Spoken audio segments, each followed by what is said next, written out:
Ólafur Harðarsson, dagskrárgerð annast Jónas Sigurgeirsson en framleiðandi Alvís kvikmyndagerð. Íslenskan texta að finna á síðu 888 í textavarpi.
Haftabúskapurinn var loks lagður niður 1960.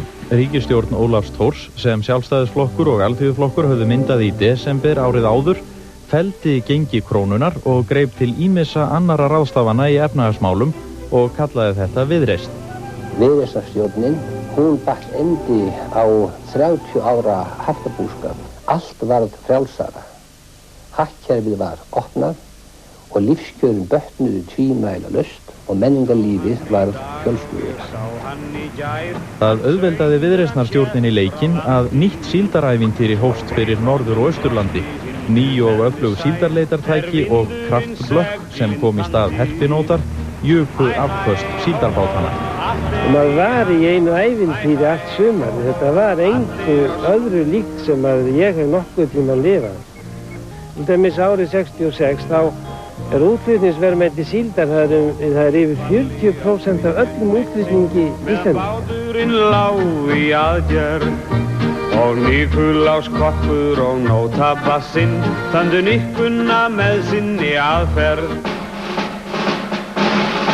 Viðreisnarstjórninni tókst 1961 að afla viðurkenningar Breta á útfærslu fiskveiðilögsögunnar í 12 mílur og lauk þá þorskastríðinu frá 1958. Árið 1961 varð Seðlabanki Íslands sjálfstæð stofnun og gerðist Dr. Jóhannes Nordal, seðlabankastjóri, einn áhrifamesti ráðgjafi ríkisstjórnarinnar. Það hafði myndast pólitískur vilji loksins báðum þessum flokkum á því að það yrði að brjóta blað í íslenskum efnahagsmálum. Jóhannes varð líka stjórnarformaður Landsvirkjunar sem ríki og Reykjavíkurborg stofnuðu 1965. Ákvað Landsvirkjun að reisa raforkuver í Þjórsá við Búrfell og selja orkuna þaðan útlendum stóriðjufyrirtækjum. Alexander Jóhannesson var lengi rektor háskólans. Hann er hér með Pétri Sigurðssyni, háskólaritara, og Ármanni Snævar, rektor, sem hélt upp á 50 ára afmæli skólans 1961.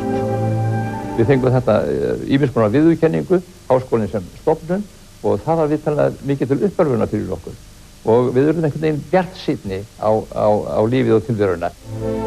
Vísinda- og fræðimenn eins og Sigurður Nordal, Þorkell Jóhannesson, Sigurður Þórarinsson og Jón Steffensen höfðu borið hróður háskólans víða. Lagaprófessorarnir Einar Arnórsson, Bjarni Benediktsson, Ólafur Jóhannesson og Gunnar Thoroddsen urðu allir forsætisráðherrar. Á 7. áratug voru innritaðir stúdentar í háskólanum að meðaltali 1000 talsins.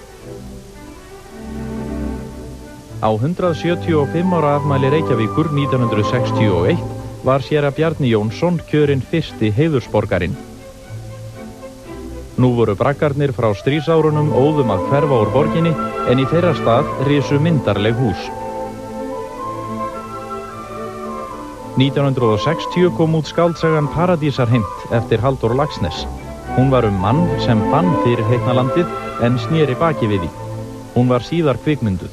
Ég sá maður sem heimti aftur paradís eftir hún hafði lengi verið týnd. Sjálfur gerðist Halldór nú fráhverfur hinu fyrirheitna landi sósíalismans eins og sást í skáldatíma 1963. Þetta sárnaði í gömlum samherjum.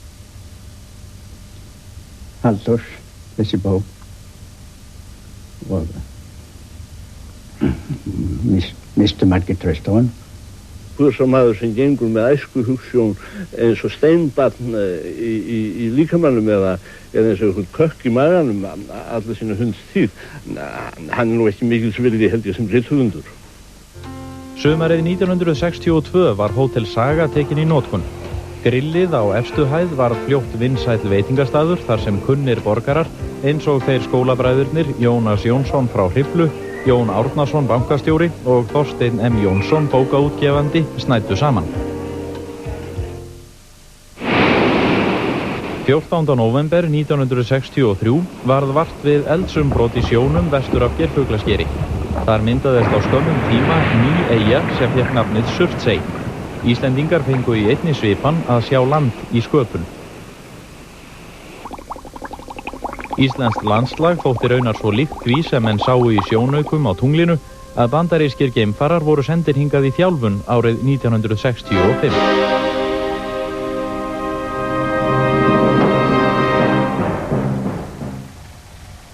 Í landi og sonum sem kom út árið 1963 og var síðar kvikmynduð lét Indriði G. Þorsteinsson í ljós söknuð eftir gömlu sveitamenningunni, sambúð og samræmi manns og moldar. Sem í dag syrgir föður sinn gengi.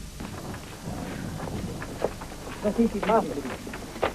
Þetta er verið. Hefur ekki að fara að drífa okkur? Nei. Það er ekki nóg eitthvað, það er nógu kall.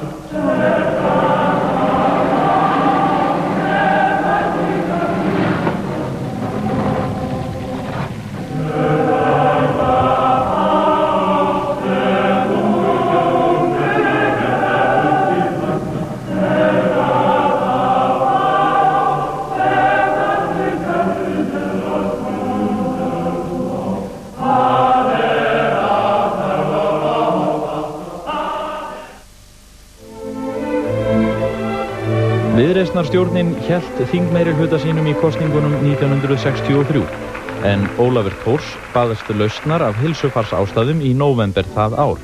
Bjarni Benediktsson, hinn nýi formaður Sjálfstæðisflokksins, varð nú forsætisráðherra.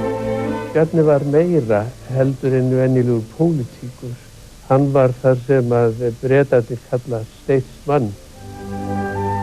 Stjórnarsamstarfið var gott en órói á vinnumarkaðnum. Í júní 1964 gerði Bjarni Benediktsson samkomulag við verkalýðsleiðtoga að ríkið leyfði vísitölubindingu launa og beitti sér fyrir smíði ódýrra íbúða í Breiðholti. Næstu árin risu mörg fjölbýlishús í Breiðholti. Ríkisstjórnin hélt hóf fyrir Gunnar Gunnarsson rithöfund á 75 ára afmæli hans árið 1964. Þar hittust nokkrir fremstu listamenn og stjórnmálamenn þjóðarinnar. Gunnar fékkst nú við að snúa sjálfur bókum sínum á íslensku en aðrir höfðu áður þýtt þær úr dönsku. Lífsgátan er ekki auðleyst en það fer mér meira eins og fallabensa. Ég er að leita eftir lögkindum og kannski finn ég eitthvað og það litla sem ég kann að finna það liggur þá eftir mig. Íslenskar fegurðardísir vöktu mikla athygli erlendis, þar á meðal María Guðmundsdóttir, síðar fyrirsæta og ljósmyndari, Guðrún Bjarnadóttir sem varð ungfrú alheimur 1963, Thelma Ingvarsdóttir, síðar fyrirsæta og Pálína Jónmundsdóttir, síðar fyrirsæta.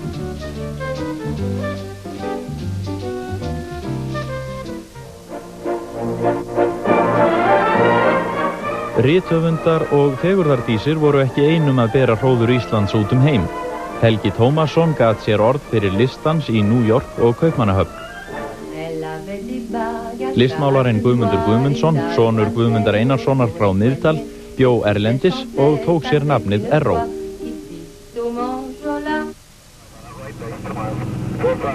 Björgunarþyrlur varnarliðsins á Keflavíkurflugvelli aðstóðuðu Íslendinga þegar slys urðu á sjó og þotur varnarliðsins héldu uppi eftirliti umhverfis landið. En utanríkisstefnan átti sér ýmsa andstæðinga sem gengu öðru hverju Keflavíkurgöngur frá 1960.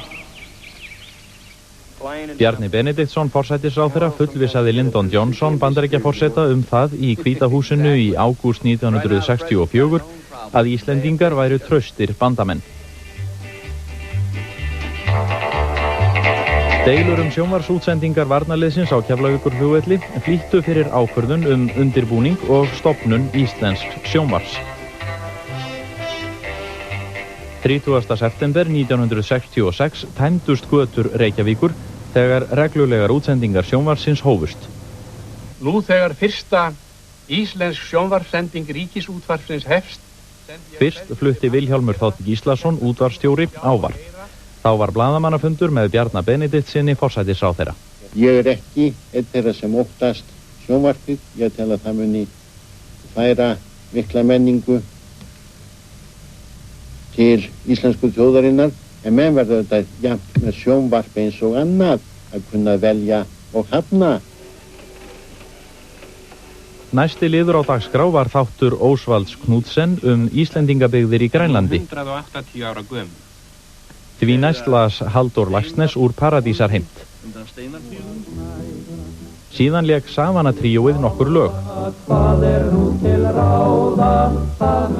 Þá var sýndur breskur sakamálaþáttur dýrlinginn, en loks var flutt yfirlit frétta frá liðinni viku.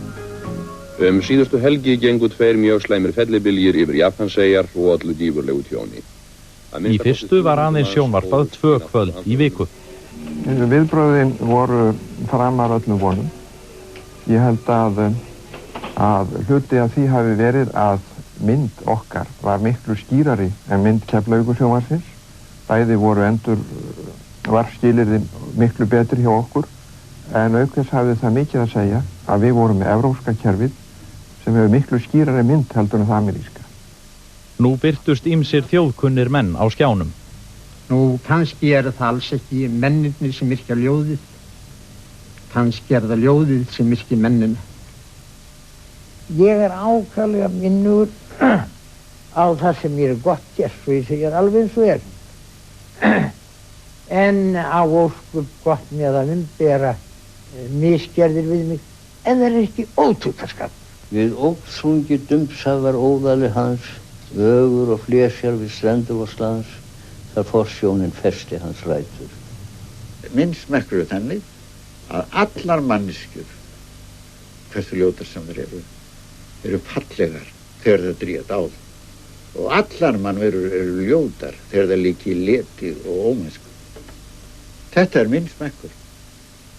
Minn smekkur á fólki byggist á rytmann og starfinu og hvað mannverðan að gera. Til dæmis ljótur maður sem að stýra bát í sjávarháska og gerir það svo snildalega að hann bjargar áhöfninni. Hann fallegur. Ég set hreyfingu mannsins og starf inn í fegurðuna. En ég held að hæfileg vinna sé nauðsyn fyrir mannin og þjóð sem hættir að vinna, að henn hætt. En það allt í lagi að gera smásyndir af sér ef að menn enn að vinna. Leikhúsið hefur oft verið kallað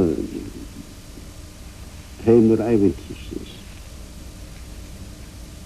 En það nú líka heimur raunveruleikans. Allt starfið sem á undan fer áður en ævintýrið birtist á leiksviðinu fyrir áhorfendum, það raunverulegt. Brestur vín og brotnar gleru, bregðast vinir kærir, en á blessa mér allir vegir færir. Sjónvarpið hafði tekjur af áskriftargjöldum sem eigendur sjónvarpstækja greiddu og auglýsingum. Önnur koronafattak.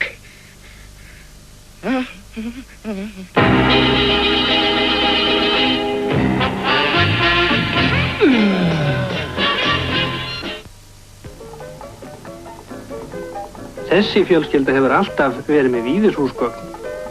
Þau skapa heimilið. Hvar Sofía? Hún að læra. Hún alltaf að læra? Hún ræður bara ekki við því hún gafst henni skatthólið. Víðishúsgögn skapa heimilið.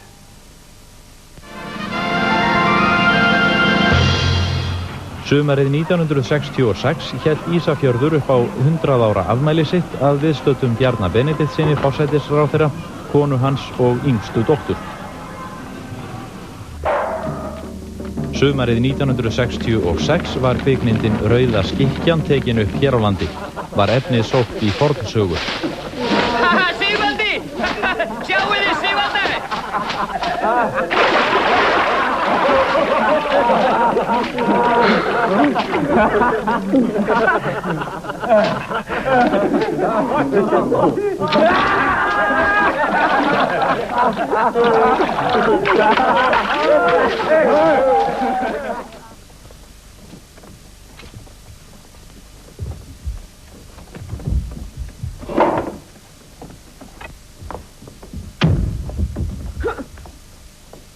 Flosi Ólafsson var í hópi leikaranna. Hestarnir fengu nú afskaplega góða gagnrýni, jákvæða kritík. Hestarnir hafi eiginlega komið best út úr kritíkinni í heimspressunni. Ríkisstjórnin hélt Jóhannesi Kjarval listmálara hóf í ráðherrabústaðnum í tilefni áttræðis afmælis hans 1966. Sama ár kom út framúrstefnuverkið Tómas Jónsson metsölubók eftir ungan rithöfund Guðberg Bergsson. Í október 1966 fór Karlakór Reykjavíkur í ferð með rússneska skemmtiferðaskipinu Baltíku. Kórinn átti að syngja í Alsír og var sagt að með því ætti loks að hefna Tyrkjaránsins. Siglt var víða Miðjarðarhafið. Drykkjan borð þótti hraustleg en heitt var úti. Með í för var Þórbergur Þórðarsson sem hafði sín ráð til að leiðrétta hitastigið. Hitinn sem kvaldi hana á mig var hrapaður niður í 13 stig. Ferðamálafrömuðir eins og Guðni Þórðarsson í Sunnu og Ingólfur Guðbrandsson í Útsýn skipulögðu ódýrar sumarleyfisferðir til sólarlanda. Ég hóf þessar ferðir til dæmis með fyrsta leiguflugi til Spánar árið 1958. Þá voru teknar ferðir til Costa Brava, Costa del Sol, Mallorca. Ingólfur í Útsýn stjórnaði jafnframt Pólífónkórnum í Reykjavík.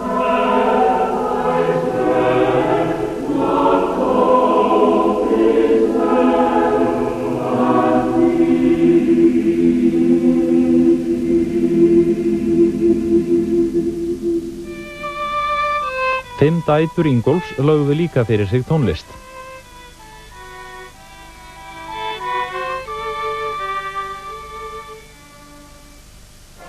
Alþýðuflokkurinn hélt upp á 50 ára afmæli sitt vorið 1966. Alþýðusamband Íslands var jafn gamalt Alþýðuflokknum en forseti þess á 50 ára afmælinu var Hannibal Valdimarsson, formaður Alþýðubandalagsins. Framsóknarflokkurinn varð 50 í desember 1966. Hinn aldni baráttumaður Jónas Jónsson frá Hriflu óskaði flokknum heilla. Hann haldi áfram blómgast eins og nú eða betur. Eysteinn Jónsson varð formaður Framsóknarflokksins 1962 en Ólafur Jóhannesson 1968. Þeir Hermann Jónasson og Einar Olgeirsson sátu báðir sitt síðasta þing 1967. Mikið væntum að hafa getað hér á Alþingi tekið þátt nú í 30 ár þeirri baráttu sem íslenska alþýðan hefur háð og sem hefur haft borið þann árangur að hún hefur barist fram á fátækt til þeirra bjargálna sem hún á við að búa í dag. Mér ríkast í huga þegar ég fer á þingi að Alþingi megi verða í vaxandi mæli þjóðinni til blessunar og velfarnaðar. Eitt helsta deilumál þessara missera var stórvirkjanir og stóriðju. Stjórnarandstæðingar vildu einskorða orkuframleiðsluna við innlendan markað. Samið var sölu orku frá Búrfellsvirkjun til álvers í Straumsvík sem svissneska fyrirtækið Aluswiss reisti og rak. Stjórnarflokkarnir óttuðust þingmeirihluta sinn í kosningunum 1967 og hvatti Bjarni Benediktsson flokksmenn sína til dáða. En við skulum ekki gera ráð fyrir því fyrirfram að við töpum, vegna þess að það óþarft að tapa. Við getum unnið ef við leggjum okkur öll nógu mikið fram. En stjórnin hélt velli og sat áfram. Hannibal Valdimarsson, formaður Alþýðubandalagsins, bauð fram sérlista í Reykjavík 1967 og náði kjöri. 1969 stofnaði Hannibal samtök frjálslyndra og vinstrimanna. Hafði hann þá verið formaður 3 stjórnmálaflokka. Alþýðubandalagið breyttist úr kosningabandalagi í stjórnmálaflokk 1968 og varð Ragnar Arnalds fyrsti formaður þess. Ég var hins vegar fulltrúi nýrra tíma, fulltrúi nýrra kynslóðar og nýrra viðhorfa. Ég hafði barist fyrir því að Alþýðubandalagið yrði gert að formlegum flokki og kom ekki úr sósíalistaflokknum. Þetta skipti sjálfsagt allt máli. Eftir innrás Sovétmanna í Tékkóslóvakíu sumarið 1968 tók Alþýðubandalagið opinberlega afstöðu gegn Sovétríkjunum. Tékkóslóvakía á skýlausan rétt til þess að ráða máli sínu sjálf. En gamlir sósíalistar létu sér hvergi bregða. En ég alveg sannfærður það, hvað sem öllum byltingum líður, að sósíalismin það sem koma skal. Í mínum augum það rökrétt framhald þeirrar þróunar sem að mannkynið hefur gengið í gegnum nú í langan aldur.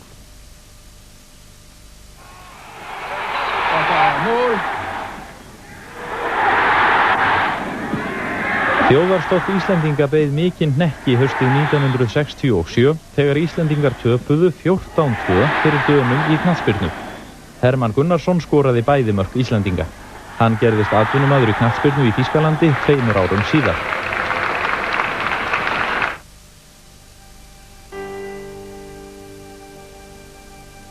Góðærinu lauk snögglega 1967.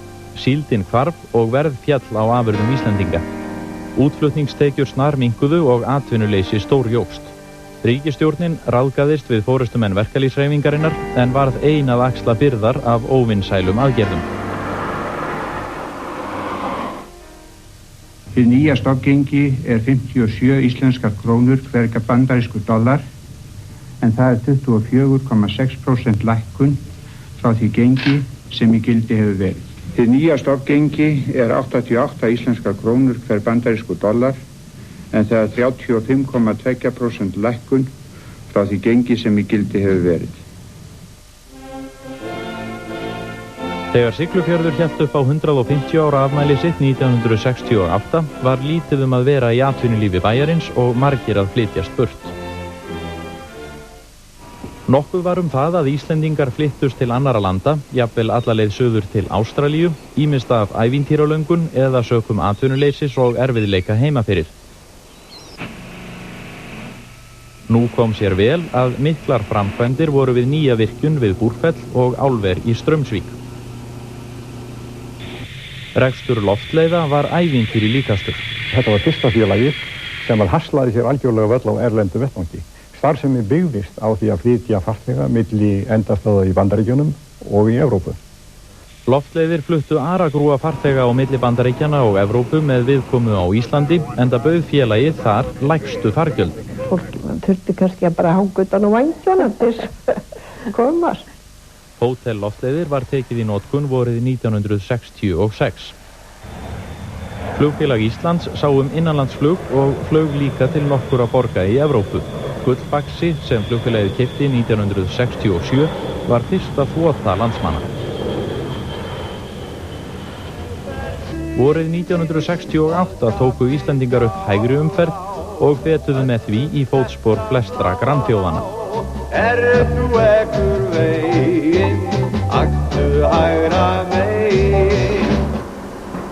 Ráðherrafundur Atlantshafsbandalagsins var haldinn í Reykjavík sumarið 1968.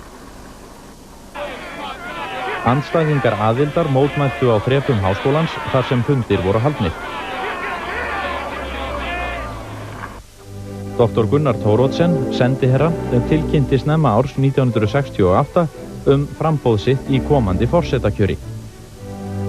Eftir fjölda áskorana bauð Dr. Kristján Eldjárn, þjóðminjaförður, sig líka fram. Kristján hafði vakið alþjóðar athygli fyrir sjónvarpsþætti muni og minjar. Hjálmar Jónsson skáld. Eftir harða og snarpa kosningabaráttu var Kristján Eldjárn kjörinn forseti með 2/3 atkvæða.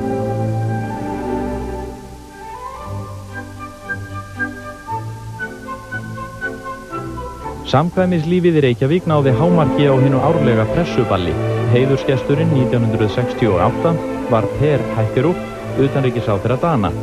Síðar voru á meðal heiðursgesta þeir Jens Otto Krag, forsætisráðherra Dana, og Edward Heath, leiðtogi breska íhaldsflokksins. 1. desember 1968 minntust stúdentar þess að 50 ár voru liðin frá því að Íslendingar fengu fullveldi. Friðrik Sófusson, laganemi, formaður hátíðarnefndar, tók á móti hinum nýkjörna forseta, Kristjáni Eldjárn, á samkomu í Háskólabíói. Sem ég einnig vonum og trúum staðfastlega. Í hófi kvöldið flutti Bjarni Benediktsson forsætisráðherra ávarp. Áttu sambandslögin að verða sjálft endamarkið eða einungis einn áfangi á langri leið. Árið 1968 urðu Íslendingar 200.000, en nú var tekið að draga úr fólksfjölgun. Hún hafði verið 2% á ári frá stríðslokum til 1960, en frá 1960 til 1975 féll hún smám saman niður í 1%. Árið 1940 höfðu 40% Íslendinga búið á suðvesturhorninu, en nú bjuggu þar tæp 60%, og í sveit bjuggu nú aðeins 10% landsmanna.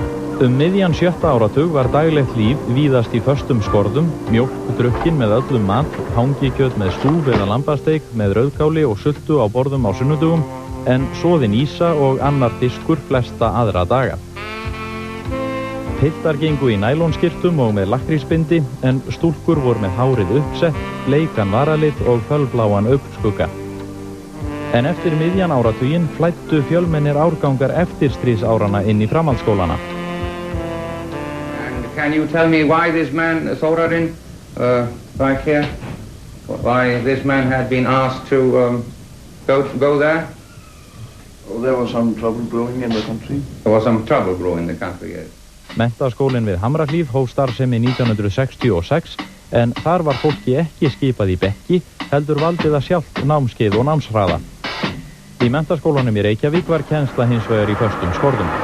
Jæja, þá byrjum við hér á 7. vísu, Hávamála, og Aðalbjörg gerast vel að lesa vísuna fyrir okkur hátt og skýrt. Að hyggjandi sinni skilir maður hræsin vesa, heldur gætin að geði. Þá horskur og kvögur komur heimisgarða til, sjaldan verður... Sumu menntaskólanemum fannst kennslan jafnvel í of föstum skorðum. Einnig finnst mér rétt að kennd væri ræðumennska, þannig að nemendur geti lært að tjá sig eðlilega og skýran hátt. Megin gallar á skólakerfi menntaskólastigsins eru samir og í öðrum stigum skólakerfisins. Það svo slítið úr sambandi við þjóðfélagið sjálft. Þetta dauðstofnun, þetta ítróðslustofnun sem gerir lítið því að þroska nemendur, lítið því að undirbúða undir inngöngu í þjóðfélagið sjálft, starfi í þjóðfélaginu. Ein rótgrónasta venjan í menntaskólanum í Reykjavík var að sýna leikrit á svonefndri herranótt. Sýningin 1969 vakti sérstaka athygli. En eitt hefur þér ekki tekist að drepa. Því að það ódauðlegt. Þú hefur ekki drepið lögregluna. Menntaskólinn við Tjörnina, sem síðar varð menntaskólinn við Sund, hóf starfsemi 1969. Ítlaæðið var að hefjast.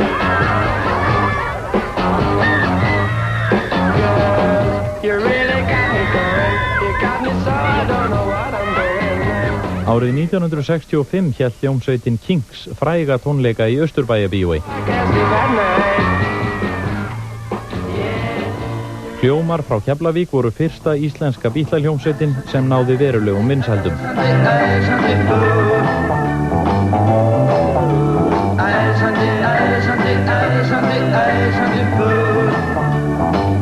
Auk þess sem Rúnar Júlíusson lék í hljómum var hann landsliðsmaður í knattspyrnu og unnusti fegurðardrottningarinnar Maríu Baldursdóttur. Æsandi fugl. Hver væntanlegur drottningamaður? Þetta er Guðmundur Rúnar Júlíusson. Það var nú kannski ekki beint töffæti sem var í gangi, þá var þetta voðalega svona friðelskandi tímabil. Það var allir friðarmerki og það var ýmsar blikur á lofti það, allir á móti stríðum í Víetnam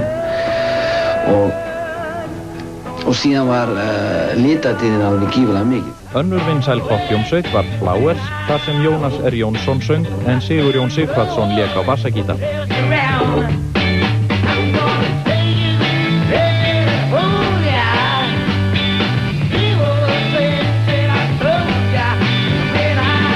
Nokkrir úr hljómum og Flowers stofnuðu Trúbrot 1969 en á popphátíð í Laugardalshöll var hún ekki valin vinsælasta hljómsveitin, heldur Ævintýri, en söngvari hennar, Björgvin Halldórsson, varð poppstjarna ársins.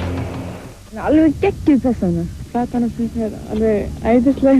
Mér finnst það alveg tilhöður í öllu. Kemur skrílnum í stuð. Yes, I know I'm a lucky guy. I remember the first time I was lonely without her. Einasti maður þekkti, máttu ekki gera þetta, hún gerði hitt og allir að skrifa eitthvað sem aldrei var sagt og þú varst bara undir smásjá allan tímann, alveg eins og þeir í pólitíkinu núna. Flosi Ólafsson gerði gys að hinum nýju poppstjórnum í áramótaskaupi 1970. Þegar vinsælasti veitingastaður unga fólksins, Glaumbær, brann í árslok 1971, stofnaði ungur stjórnmálafræðingur Ólafur Ragnar Grímsson hreyfingu til endurreisnar staðnum en án árangurs. Ólafur stjórnaði nokkrum umdeildum umræðuþáttum í sjónvarpi. Já, bara örstutt athugasemd. Athugasemd, ég hef ekki sagt neitt þetta mál. Nei, þakka þér fyrir. Þá skulum við víkja... Má ég þá ekki segja nokkur orð þetta? Já, ég gjör svo vel, en ég ætlaði að víkja öðrum þætti. Úr því að ég er komin hingað í sjónvarpi, þá finnst mér sjálfst ég fá að segja nokkur orð þetta vandamál. Nú... Ómar Ragnarsson var vinsælasti skemmtikraftur þjóðarinnar. Og síðan gefa bokkast, svo í magan gekk ég stík. Þeir Ólafur Gaukur, Svavar Gess og Ragnar Bjarnason sáu með sínum mönnum að skemmta Reykvíkingum með söng og hljóðfæraslætti. Á Akureyri hélt hljómsveit Ingimars Eydals upp í fjörunu í Sjallanum. Við þurfum lítið sem ekkert að sækja suður og sjálfglöð menning, hún okkar stolt. Og Akureyri öllum meiri með útgerð, dráttarbraut og Sjallands paradís. Við höfum Halldór Laxness gaf út skáldsöguna Kristnihald undir jökli árið 1968 og var hún síðar kvikmynduð.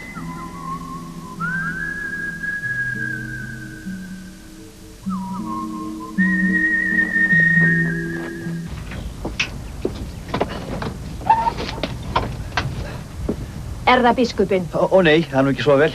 Ég er með bréf. Hér eru sama sem biskup og það var gert boð á undan niður í skeiti. Gerið svo vel. En presturinn ekki heima. Fyrir Kristnihaldið fékk Laxness silfurhestin frá íslenskum bókmenntagagreinendum. Þegar Halldór fékk eins og Sonningverðlaunin í Kaupmannahöfn vorið 1969, mótmæltu íslenskir og danskir stúdentar þar sem Sonning hafði auðgast á braski. Á einum tíma var ég heiðursmeðlimur stúdenta í Kaupmannahöfn og svo annað árið þá ganga stúdentar í Kaupmannahöfn með gröfuspjöld gegn mér götur þeirra borgara á dönsku. Þetta allt hvort veit ég afar skemmtileg. Mótmælafólk raskaði ró fleiri manna og eftir 1968. Ungir sósíalistar gerðu aðsú að Bjarna Benediktssyni forsætisráðherra rétt fyrir jól 1968 og skömmu síðar kom til harðra átaka í miðborg Reykjavíkur þegar afskiptum Bandaríkjamanna af borgarastríðinu í Víetnam var mótmælt. Þetta var mjög óþægilegt að standa í þessu vegna þess að maður vissi að þetta fólk það var að tjá sína samvisku, sína skoðanir. Það er ekki saman hvernig það er gert. Við vorum blórabögglar, það lendi allt á okkur. Námsmenn kröfðust ríflegri aðstóðar frá hinu opinbera í menntamálaráðuneytinu og sendiráðum Íslands erlendis og þingeyskir bændur mótmæltu fyrirhugaðri virkjun Laxár, meðal annars með því að sprengja í sundur stíflu í Laxá sumarið 1970.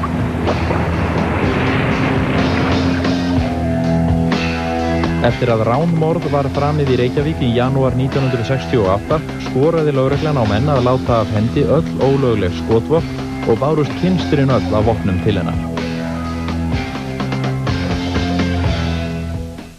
Norræna húsið í Reykjavík sem hinn heimskunni finnski húsagerðarmeistari Alvar Aalto teiknaði var vígt sumarið 1968. Alþingi samþykkti 1969 aðild Íslands að fríverslunarsamtökum Evrópu, EFTA.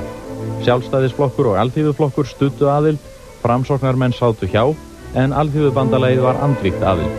Nú lækkuðu innflutningstollar og markaðir opnuðust erlendis. Bandaríski söngvarinn Bing Crosby var tíður gestur í íslenskum laxveiðiám. Sumarið 1969 veitti hann í Laxá í Aðaldal, þar sem leiðsögumaður hans var ungur verkfræðinemi Axel Gíslason. How many years you been on this stream, Axel? This is my 13th summer here. 13th summer. Beautiful water, Axel. Really. Nú var tekið að rofa til í atvinnulífinu. Nýr nytjafiskur mókveittist á Íslandsmiðum, loðnan og útflutningskjör öfnuðu.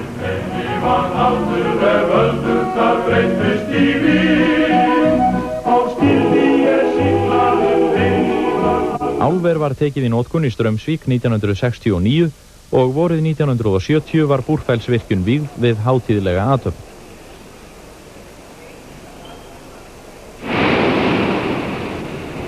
Hekla fagnaði hinum nýja nágranna með því að gjósa myndarlega í maíbyrjun 1970.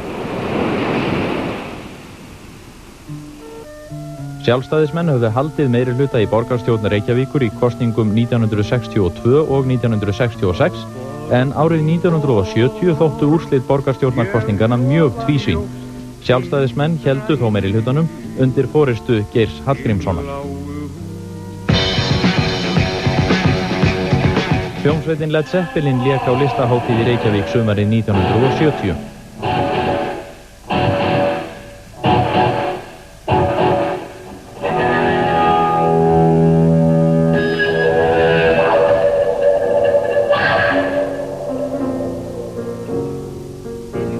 Rússneski píjónuleikarin Vladimir Ashkenazi átti drjúgan þátt í undirbúningi hátíðarinnar.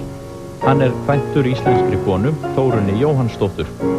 Ashkenazi gerðist íslenskur ríkisborgari og bjó hér í 10 ár.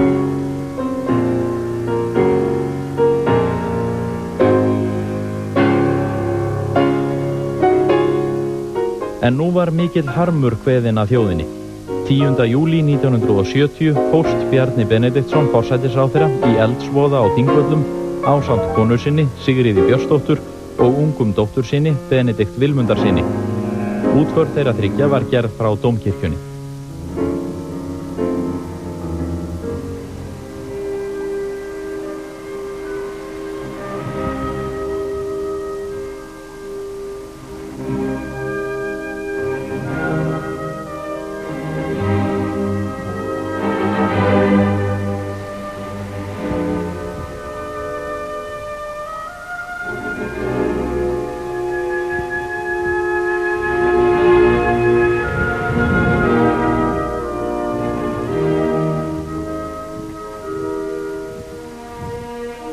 Hann var hreinn og beinn, hann var gáfaður og gerði alla sína hluti vel og það sem kannski mest var umvert að maður mátti alltaf treysta því sem hann sagði eða lofaði.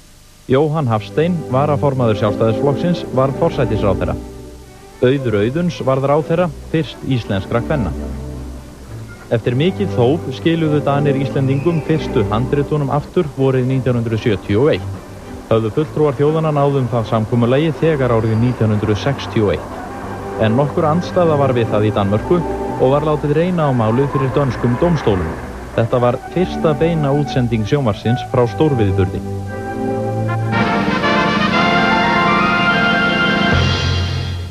Vær så god. Flatøbogen. Takk.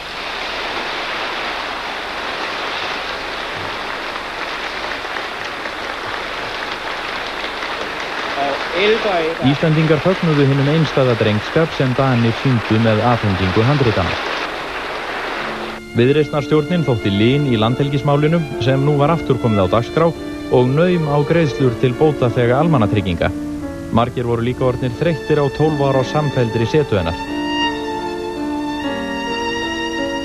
Hún tapaði þingmeirihlutanum í kosningunum sumarið 1971 og baðst Jóhann Hafstein þegar lausnar. 12 ára stöðugleika tímabili var lokið. Óvissa var framundan og órói í loftinu.